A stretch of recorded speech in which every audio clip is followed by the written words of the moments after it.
आज हम करने वाले हैं रीऑर्डर पैरा, जो कि बहुत ही इम्पोर्टेंट पार्ट है हमारी रीडिंग सेक्शन में स्कोर करने के लिए। तो ये कैसे अटेम्प्ट करना है, इसकी क्या स्ट्रेटजीज होंगी, ये हम इस वीडियो में डिस्कस करेंगे। साथ ही में हम इसकी प्रैक्टिस कैसे करनी है और किन चीज़ों का ध्यान रखना है, तो वो मैं आपको इसके इजी ट्रिक्स एंड स्ट्रेटजीज आपको बताऊंगी और आपके साथ शेयर करूंगी। तो चलिए, सबसे पहले हम स्टार्ट करने वाले हैं कि रीऑर्डर पैरा होता क्या है। सो यहाँ पे आ जाते हैं रीऑर्डर पैरा। रीऑर्डर पैराग्राफ वही हमारा जो रीऑर्डर पैराग्राफ है वो 29 to 30 मिनट्स का टोटल रीडिंग सेक्शन है, जिसमें 5 डिफरेंट टाइप्स ऑफ क्वेश्चन है, जिसमें एक क्वेश्चन क्या है हमारा रीऑर्डर पैरा, जो कंट्रीब्यूट करेगा हमारे रीडिंग स्किल्स को। तो हमने अपनी पहली क्लासेस जो थी उसमें हमने fill in the blanks, drop down and drag and drop की क्या स्ट्रेटजीज हैं, कैसे अटेम्प्ट करना है और इसमें क्या होता है, ये हम ऑलरेडी डिस्कस कर चुके हैं। तो आज हम इस वीडियो में देखेंगे कि रीऑर्डर पैरा हमने कैसे करना है। तो टोटल जो आपकी लेंथ होगी इस क्वेश्चन की वो होगी 150 वर्ड्स। जैसे कि ये आपका पूरा क्वेश्चन है, सो इसमें जो ये क्वेश्चन टाइप दिया गया है इसे हमने ऑर्डर वाइज लिखना है, तो इसकी पूरी लेंथ हमारी होगी 150 words. So multiple text boxes 4 to 5 हमारे ये बॉक्सेस दिए गए हैं, 4 to 5 बॉक्सेस ये हो सकते हैं। तो इनको हमने क्या करना है, लेफ्ट क्लिक एंड होल्ड और यूज द एरोस। तो हम इसे ऐसे एरोस को क्लिक करके और साथ ही में ऐसे ड्रैग एंड ड्रॉप कर सकते हैं कहीं पर भी, या फिर लेफ्ट क्लिक करके भी आप इसे कर सकते हैं। आप इधर से इसे ऐसे एरो के साथ लेकर जाएंगे और ऑर्डर वाइज इसे लिखेंगे। सो इसमें आपने रिजल्ट इसका क्या होना चाहिए कि proper linking para, cohesive para means link के अकॉर्डिंगली कि जो पिछली लाइन थी उसके साथ लिंक बनाना है और उसी के अकॉर्डिंगली आपको इसे सॉल्व करना है। So one you click the next button, तो आपका प्रीवियस बटन का कोई ऑप्शन नहीं है, पीछे आप नहीं आ सकते जब आपका नेक्स्ट बटन आपने क्लिक कर दिया है। सो इस क्वेश्चन को करने के लिए कोई भी नेगेटिव मार्किंग नहीं होगी। सो 2 से 3 आइटम्स आपको ये रीऑर्डर पैरा के क्वेश्चंस 2 से 3 आ सकते हैं। सो इसमें हमने मेन स्ट्रेटजीज का ध्यान ये रखना है कि जब भी हम रीऑर्डर पैरा करते हैं तो हमें जो पेयर्स हैं उनके मार्क्स मिलेंगे। सपोज करो ये और ये पेयर दोनों इकट्ठा ठीक आना था, पर ये आना यहाँ था और पहले नंबर पे, दूसरे नंबर पे, तीसरा और चौथा ये, और इसके बाद ये आना था। सपोज आपने बाकी का गलत लिखा, 3 और 4, ये आपने ठीक सीक्वेंस से ठीक पेयर बना दिया, तो आपको इसके मार्क्स आपको मिलेंगे। सो पेयर वाइज आपको मार्क्स मिलते हैं इसमें, correct partial credit for every correct pair. So reorder para आपके रीडिंग स्किल्स को कंट्रीब्यूट करता है। सो एक मार्क मिलेगा आपको पर करेक्ट पेयर और 0 मिलेंगे for incorrect pair. So strategies क्या होगी, सबसे पहले जो भी आपको टेक्स्ट दिया गया होगा पैरा में वो आपने स्किम कर लेना है। स्किम मीन्स आपने उसमें किस बारे में बात हो रही है वो सारा देख लेना है, और उसमें आपने कीवर्ड्स नोट डाउन कर ले हैं कि किस हमारे जो मेन जो वर्ड्स हैं, किस चीज की बात हो रही है, हमारा मेन आइडिया क्या है। सो हमने उसके बाद उन कीवर्ड्स को लिंक करना है, किसके साथ कौन सा जा रहा है। देन सबसे पहली जो बात है, हमने टॉपिक सेंटेंस देखना है, हमारा टॉपिक क्या है सेंटेंस का। सबसे पहली बात जो फर्स्ट नंबर पे आएगा उसे हम कहते हैं टॉपिक सेंटेंस, की जिस चीज की बात हो रही है। सो रेफरेंस वर्ड जैसे कि दिस, दैट, दीज, सच, और प्रोनाउन जैसे ही, शी, देम, देयर, आई, पास हुई। तो ये सारी चीजें क्या होती हैं, लिंकिंग वर्ड्स होते हैं। सीक्वेंस को अंडरस्टैंड करने के लिए हमें ये वर्ड जो हैं वो हेल्प करेंगे।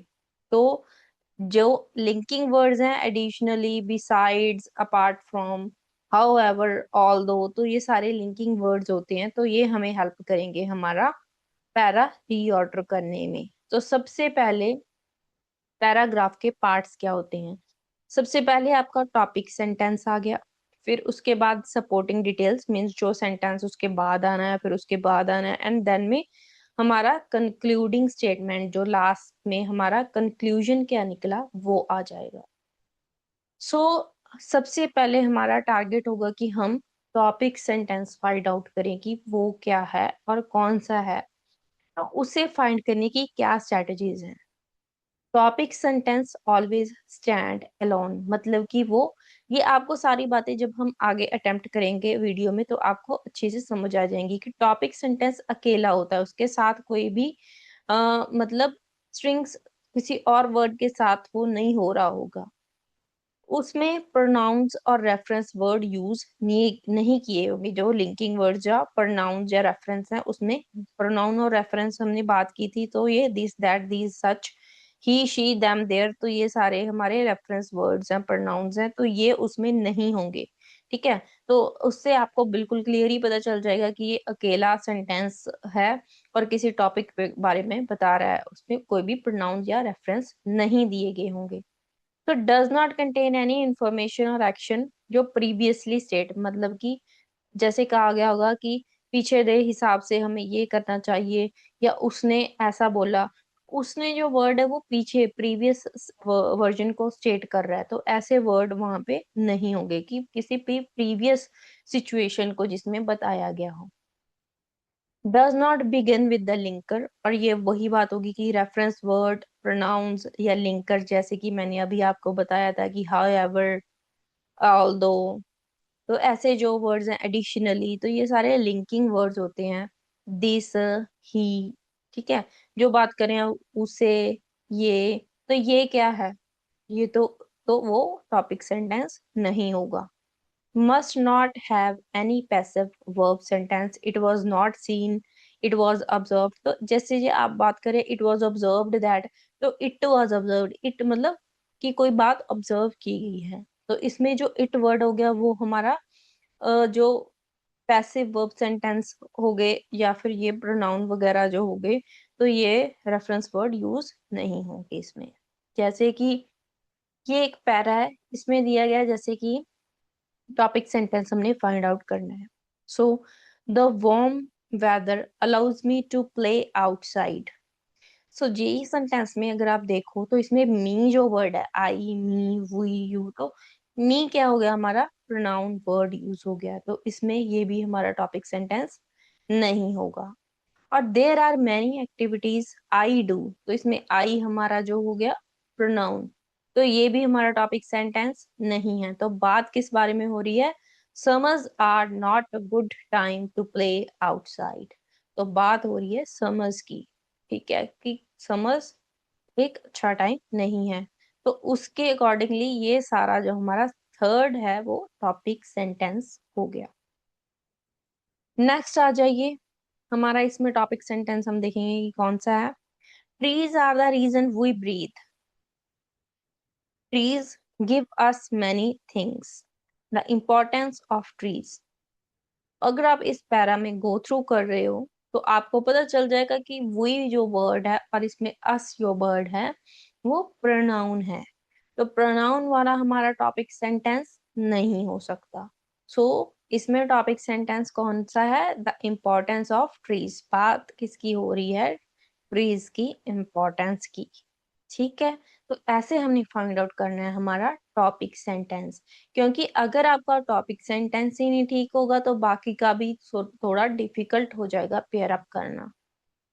सो नेक्स्ट, अब हमने पढ़ा था कि हमारे पास जो है पार्ट्स ऑफ पैराग्राफ में टॉपिक सेंटेंस जो हमने अभी किया, सपोर्टिंग डिटेल्स हो गया और लास्ट में हमारा कंक्लूडिंग स्टेटमेंट आ जाएगा।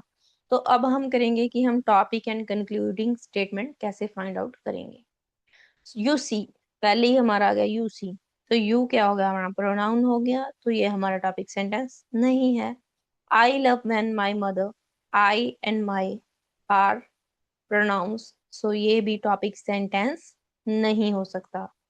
उसके बाद आ जाइए let's serve the perfectly cooked kitchen, let's मतलब लेट अस सर्व, अस जो वर्ड है इसमें अस की बात हो रही है, लेट अस या लेट्स, तो अस आ गया इसमें, तो वो भी प्रोनाउन हो गया, तो ये भी टॉपिक सेंटेंस नहीं है।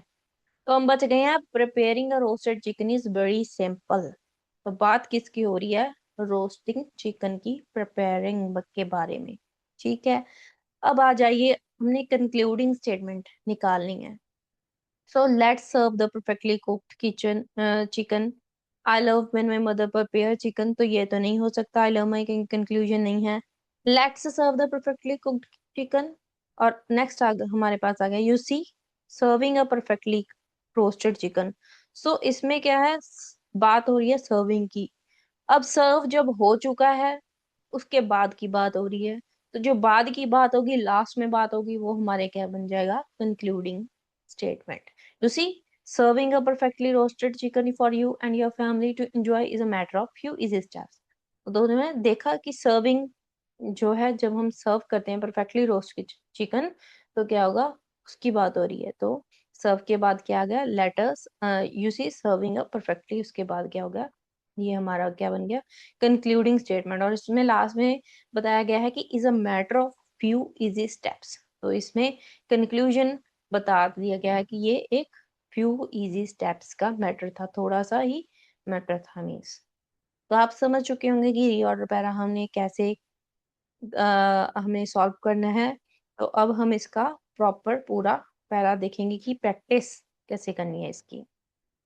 तो चलिए, ये हमारे पास हमारे 4 जो टेंसेस सेंटेंस गिवन है, इसमें हमने सबसे पहले हम फाइंड आउट करेंगे कि इसमें कौन सा हमारा टॉपिक सेंटेंस है।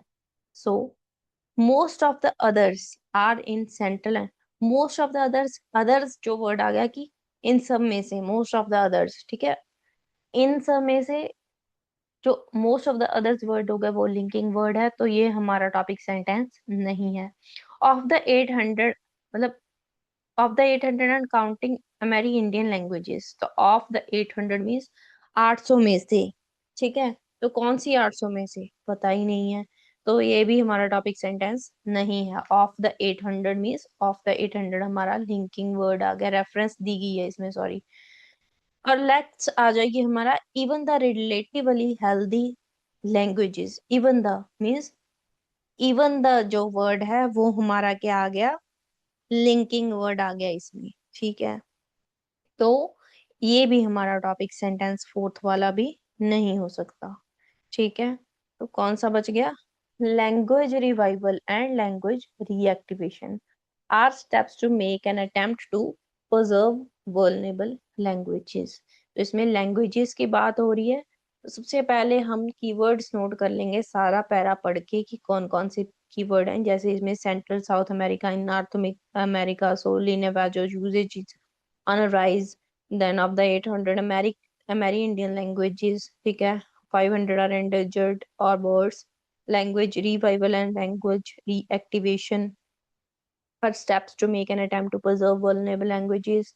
Even the relatively healthy languages like Cherokee spoken by 22,000 people are potential danger by low percentage. तो इसमें बात हो रही है कि लैंग्वेजेस की बात हो रही है एक तो उनकी रिवाइवल की बात हो रही है, और एंडेंजर्ड जो लैंग्वेजेस हैं उनको कैसे हम हेल्दी रख सकते हैं, मीन्स हम उसे कैसे प्रिजर्व कर सकते हैं, तो उसकी बात हो रही है। तो तो ये हमारा जो ये वाला थर्ड वाला सेंटेंस है, इसमें कोई भी प्रोनाउन नहीं है, कोई भी लिंकिंग वर्ड नहीं है, ये अकेला ही मतलब सारे पैरे का जो आपको एक कंक्लूजन ड्राइव कर रहा है, कि एक ओपिनियन दे रहा है कि ये इस चीज के बारे में बात हो रही है, एक आइडिया दे रहा है आपको, ठीक है। तो ये हमारा बन गया टॉपिक सेंटेंस। नेक्स्ट, इसमें बात क्या हो रही है कि language revival and language reactivation are steps to make an attempt to preserve vulnerable languages. तो वल्नरेबल क्या होता है, जो एट द एज लैंग्वेजेस आ चुकी है, मीन्स एंडेंजर्ड है, जिनको डेंजर है। इसके साथ हम लिंकिंग करेंगे कि इसके साथ कौन सी लाइन लिंक कर रही है। फर्स्ट लाइन में कोई भी एंडेंजर्ड स्पीशीज की बात नहीं हुई, सेकंड में हो रही है एंडेंजर्ड, एंड थर्ड में हो रही है इवन द रिलेटिवली, ये एग्जांपल दी गई है, ठीक है। So steps to make an attempt to preserve vulnerable languages, तो इसमें ये हमारा हो गया फर्स्ट। सेकंड में, थर्ड में हमारे में बात हुई, लास्ट में हमारी बात हो रही है even the relatively healthy languages like जो के, तो इसमें हेल्दी लैंग्वेजेस आ गया, तो ये भी हमारा लिंकिंग इसके साथ नहीं हो रहा, eight potential danger by low percentages. तो ये हमारा क्या बन गया, सेकंड वाला हमारा सेकंड सेंटेंस। तो फर्स्ट ये टॉपिक, देन सेकंड हमारा आ जाएगा ऑफ द 800, जिसमें 500 क्या है, इंडेंजर्ड और वर्स हैं। ठीक है। तो उसमें अमेरी इंडियन यानी कि अमेरिका की बात हुई है, तो अमेरिका वर्ड किस में आ रहा है हमारे फर्स्ट पैरा में। Most of the others are in central and South America, in north America solely Navajo uses is on rise. तो ये हमारा थर्ड वाला सेंटेंस बन गया। एंड ये जो लास्ट वाला है, लास्ट में हमारा जो बच गया, जिसमें एक एग्जांपल दी गई है, even the relatively healthy languages like this spoken by 22,000 are at potential danger by low percentage of the group of the children. ठीक है। तो ये हमारा क्या हो गया, पैरा सॉल्व हो जाएगा ऐसे। चलो नेक्स्ट हम करते हैं, नेक्स्ट प्रैक्टिस करते हैं हम। सो ये हमारा पैरा है जिसमें 5 सेंटेंसेस गिवन है। तो सबसे पहले हम वर्ड, जो की वर्ड है वो नोट कर लेंगे। The holiday and the tradition behind it have evolved from a much mythologized 1621 harvest feast shared by the pilgrims। ठीक है। Post civil war patriotic and religious gathering to the modern holiday focused on good food, spending time with family. But thus now has Thanksgiving always been celebrated. Even every fourth Thursday of November, Americans gather around tables covered with turkey, potatoes, cranberries, stuffing, and more. Over the feast, they share what they are most thankful for the previous from the previous year. Some also celebrated a day by watching the Maggie's Thanksgiving Day parade or a football game. तो ये हमारा, अगर हम बात देखें तो इसमें mostly क्या हो रही है, थैंक्स गिविंग के फीस्ट की बात हो रही है। ठीक है। तो फीस्ट कैसे सेलिब्रेट करते थे वो, उसका क्या रीजन था, उसके रिलेटेड बात हो रही है। तो सबसे पहले हम फाइंड आउट करेंगे हमारा टॉपिक सेंटेंस। तो हमारा टॉपिक सेंटेंस कौन सा हो सकता है, the holiday and the traditions behind it have evolved. Behind it have evolved क्या हो गया हमारा, लिंकिंग वर्ड आ गए, सॉरी लिंकिंग वर्ड्स आ गए। तो बिहाइंड इट हैव, तो इट वर्ड क्या हो गया हमारा यहाँ पे यूज हो गया, तो ये हमारा टॉपिक सेंटेंस नहीं है। But that's not how, but क्या हो गया, लिंकिंग। ठीक है। तो इसमें क्या था हमारा, जो वर्बल फ्रेजल वर्ब आ गया था, ठीक है, तो वो हमारा फर्स्ट वाला नहीं है, तो सेकंड वाले में क्या आ गया हमारा, लिंकिंग वर्ड आ गया। देन आ जाइए ओवर द फीस्ट, मतलब ओवर द फीस्ट क्या हो गया, या दे शेयर, तो दे वर्ड यूज हो गया। ठीक है। तो ये भी हमारा टॉपिक सेंटेंस नहीं है। Some also celebrated the day by watching, some also celebrated the day और even by running a this. तो सम ऑल्सो, ऑल्सो वर्ड क्या हो गया हमारा, लिंक क्रिएट कर रहा है, रेफरेंस क्रिएट कर रहा है, तो ये भी हमारा टॉपिक सेंटेंस नहीं है। और आ जाइए इसमें थर्ड वाले में, every fourth Thursday of November American gather around tables covered with turkey, potatoes, cranberry stuffing and more. तो ये हमारा टॉपिक सेंटेंस हमारा ये वाला है, थर्ड वाला। देन ये क्या चीजें हो रही हैं कि ओवर द टेबल, टेबल में किस चीज के लिए आए हैं, खाने के लिए। तो ये क्या हो गया, फीस्ट हो गया। फीस्ट की किस सेंटेंस में बात हो रही है, ओवर द फीस्ट। तो इसमें ये बता रहा है, फीस्ट की बात इसमें भी होगी है कि the holiday tradition behind it have evolved this harvest feast shared by pilgrims and others. तो इसमें सिविल वॉर की बात हो गई, तो ये हमारा कोई लिंक नहीं कर रहा है इसके साथ।